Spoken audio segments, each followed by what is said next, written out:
تركيب الهارد ديسك. طبعا جهاز الاكس في ار في نوعين، نوع يركب فيه هارد ديسك واحد، والنوع الثاني يركب فيه تو هارد ديسكس، اثنين هارد ديسك.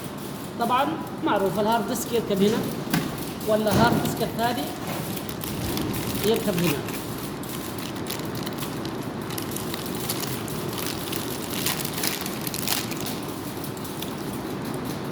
طريقة التوصيل طبعا أحد الأسلاك الهارد ديسك معروفة.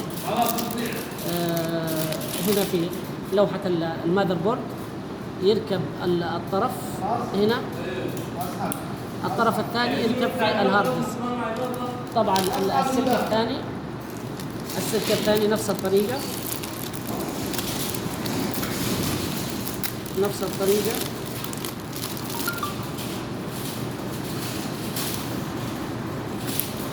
يركب كل طرف في الهارد ديسك.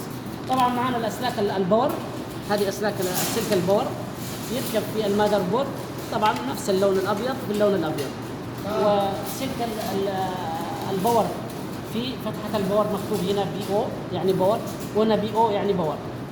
وخلاص يتم تكفيل الجهاز. بعدما يتم تكفيل الجهاز يتم اوصاله بالباور، ثم اعدادات. وان شاء الله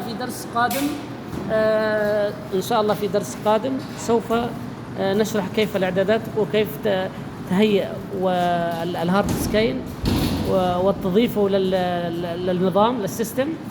وان شاء الله في درس قادم ايضا نشرح كيف اعدادات الجهاز وبرمجة الكاميرات على الجوال وعلى الشاشة.